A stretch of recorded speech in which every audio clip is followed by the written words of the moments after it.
সিলেটে করোনার নতুন ভ্যারিয়েন্ট নিয়ে আতঙ্ক ছড়াচ্ছে।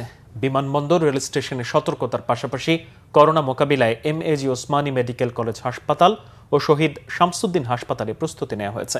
সিলেট থেকে দীপু সিদ্দিকীর তথ্য ছবিতে ডেস্ক রিপোর্ট।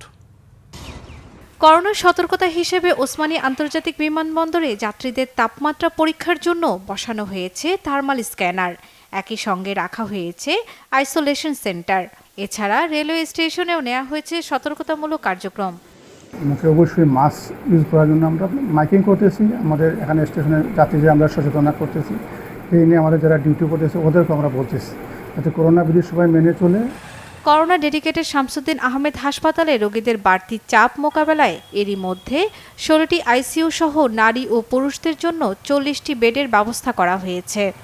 আইসোলেশন ওয়ার্ড এবং আইসিইউ ওয়ার্ড প্রস্তুত আছে। এখন শুধুমাত্র আমরা টেস্ট যদি স্বাস্থ্য অধিদপ্তর থেকে নির্দেশনা আসে, আমরা র্যাপিড অ্যান্টিজেন টেস্ট বা স্যাম্পল কালেকশন সেগুলো আমরা শুরু করে দেওয়ার জন্য মোটামুটি প্রস্তুত আছি। এদিকে সিলেটের সবচেয়ে বড় স্বাস্থ্যসেবা প্রতিষ্ঠান এমএজি ওসমানী মেডিকেল কলেজ হাসপাতালেও করোনা মোকাবেলায় আলাদা ফ্লু কর্নারের ব্যবস্থা করা হয়েছে। ফ্লু কর্নার করবে, তার মানে যাদের সর্দি কাশি জ্বর গলা ব্যথা আছে তারা অন্যান্য রোগীদের সাথে মিশে গেলে কিন্তু সংক্রমণটা বেড়ে যাবে। এখানে ওনাদের রেজিস্ট্রেশন হবে আলাদা, টিকিট কাউন্টার হবে আলাদা এবং ওনাদের রিপোর্টিংটা হবে আলাদা, ওনাদের চিকিৎসা ব্যবস্থা আলাদা, ওনাদের যে ওষুধ দেওয়া হবে সেটাও আলাদা। এটা ফ্লু সেন্টার একটা ওয়ান স্টপ সার্ভিসের মতন করে আমাদের ডেপুটি ডিরেক্টরের নেতৃত্বে এই দায়িত্ব পালন করছেন।